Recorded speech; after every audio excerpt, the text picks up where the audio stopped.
Hola a todos. Para cualquiera que se esté formando como psicoterapeuta, hay una teoría que, es que es la base de casi todo lo que hacemos, la teoría del apego. Hoy vamos a meternos de lleno en ella, siguiendo la estela del trabajo de David J. Walling, para entender de verdad su arquitectura. Vamos a ver por qué es, sin duda, una herramienta que tenemos que dominar. Y todo empieza con la gran pregunta, ¿no? La pregunta del millón en nuestro campo. ¿Cómo funciona realmente la psicoterapia? ¿Qué es lo que hacemos que provoca un cambio en las personas? Bueno, pues Walling vio que la teoría del apego nos da uno de los mapas más precisos, más claros, para navegar ese proceso de cambio. Vale, esta va a ser nuestra hoja de ruta. Primero los cimientos, un poco de historia que es clave. Luego los mapas internos, los estilos de apego. Después saltaremos al adulto, a la coherencia narrativa. Nos sumergiremos en eso tan fascinante que es lo sabido impensado, el mundo no verbal. Y cerraremos viendo cómo la terapia se convierte en sí misma en una base segura. Venga, pues empezamos por el principio. Para ser buenos clínicos en esto hay que saber de dónde viene quién puso las primeras piedras. A ver, la teoría del apego tiene, por así decirlo, un padre y una madre. Por un lado, John Bowlby, el gran arquitecto teórico. Él fue quien dijo, ojo, la necesidad de apego no es un capricho, es un sistema biológico para sobrevivir. Pero claro, una teoría necesita pruebas, y ahí entra Mary Ainsworth, la empirista, la que se fue al laboratorio y al campo a observar. Ella le dio cuerpo, datos, validez a las ideas de Bowlby. La verdad es que su trabajo juntos fue una pasada, la combinación perfecta de teoría y evidencia. Así nació todo. Y aquí llegamos al corazón de todo, el concepto de base segura. Y esto es súper importante, no es algo de niños que luego superamos, para nada. Es una necesidad que nos acompaña toda la vida. Pensemos en ello como un puerto seguro, un lugar al que siempre podemos volver y que nos da la valentía para salir a explorar el mundo. Y aquí va una de las claves para la práctica clínica. Una gran parte de nuestro trabajo va a ser precisamente eso, convertirnos en esa base segura para las personas que acuden a consulta. De hecho, el propio Bowlby lo clavó con esta frase. Fijaos, el apego no es una cosita más, es el eje central sobre el que gira toda nuestra vida. Y aquí va el primer gran aprendizaje que tenemos que llevarnos como futuros terapeutas. Si entiendes el estilo de apego de una persona, estás entendiendo el motor, la motivación más profunda que guía su vida. Vale, entonces, ¿cómo se forman estos patrones? Pensemos en ello. Las primeras experiencias con nuestros cuidadores no es que se borren sin más, al contrario, se quedan grabadas, se internalizan y crean lo que Bowlby llamó modelos funcionales internos.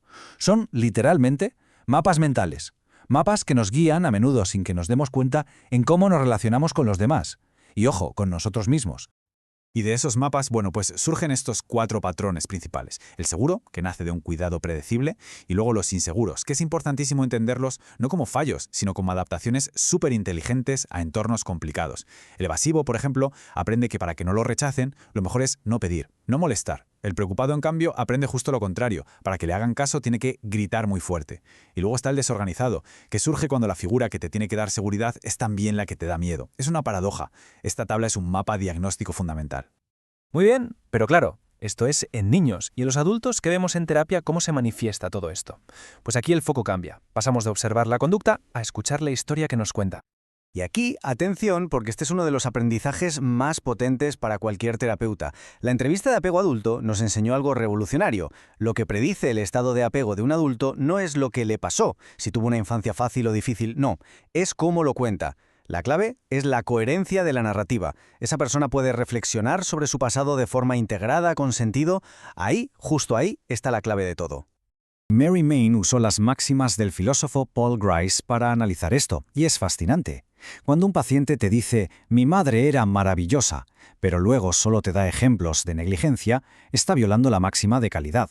O cuando le preguntas por su infancia y te dice «no me acuerdo de nada», viola la de cantidad. Lo que estamos escuchando no son fallos de memoria, son las huellas del apego en el lenguaje. Son defensas muy antiguas que se manifiestan en la forma de hablar. Vale, y ahora vamos a bajar un nivel más. Vamos a meternos en un terreno más profundo, el mundo que está más allá de las palabras. Christopher Bollas lo llamó lo sabido impensado. ¿A qué se refiere? A todo ese conocimiento sobre cómo son las relaciones que aprendimos antes de tener lenguaje, que está grabado en el cuerpo. Es algo que no podemos pensar con palabras, pero que vaya así dirige nuestra vida. La pregunta es, ¿cómo accedemos a eso en terapia? Bueno, pues para navegar ese mundo implícito necesitamos una brújula. Y esa brújula se llama mentalización. Es un concepto de Peter Fonagy que es oro puro. Ojo, no es solo empatía, es la capacidad de vernos a nosotros mismos y a los demás desde fuera, de entender que detrás de los comportamientos hay mentes, con intenciones, deseos, creencias. El apego seguro es el caldo de cultivo perfecto para la mentalización. Y de hecho, uno de los grandes objetivos de la terapia va a ser justamente ese, ayudar a la persona a desarrollar o recuperar esa capacidad de mentalizar.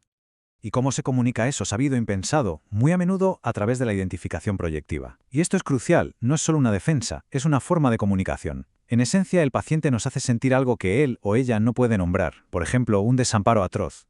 Y de repente, en sesión, nos sentimos completamente inútiles. Ese es el gran reto clínico, darnos cuenta de que estamos sintiendo algo del otro, no reaccionar, sino contenerlo, procesarlo y poder devolvérselo de una forma que ahora sí pueda entenderlo. Y con todo esto llegamos al gran final, al punto donde todo encaja. ¿De qué sirve saber todo esto? ¿Cómo lo usamos para que la gente cambie? Pues la respuesta es, convirtiendo la propia terapia en una nueva base segura.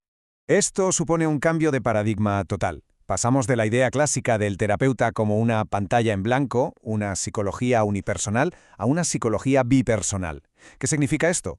Que reconocemos que lo que pasa en la consulta lo creamos entre los dos. La transferencia ya no se ve como una simple distorsión del paciente, no, es una danza, una interacción que emerge entre su mundo interno y el nuestro. Y es justo ahí, en esa interacción real y viva, donde está la magia del cambio. Y esto nos lleva a una de las ideas más bonitas y esperanzadoras de todo este campo, el concepto de seguridad adquirida. Se refiere a las personas que, a pesar de venir de infancias muy complicadas, consiguen desarrollar un apego seguro de adultos. ¿Y por qué es tan importante? Porque nos demuestra que se puede cambiar, que la historia no tiene por qué ser el destino. Nuestro trabajo es ser catalizadores de esa seguridad adquirida. Así que, si hay que quedarse con una sola cosa, que sea esta.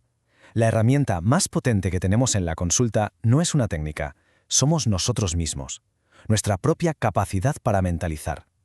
Al hacer eso, creamos ese espacio, ese entorno relacional donde la otra persona, quizá por primera vez en su vida, se siente de verdad vista y entendida. Y a partir de ahí, solo a partir de ahí, puede empezar a construir su propia capacidad para entenderse. Y cerramos con esta pregunta que creo que lo resume todo. Si la experiencia temprana nos formatea la mente, ¿qué nuevas relaciones pueden reformatearla? Porque de eso va todo esto. El apego nos enseña que nos construimos en las relaciones y por tanto es en una nueva relación, una como la terapéutica, segura y reflexiva, donde existe la increíble oportunidad de reescribir la historia.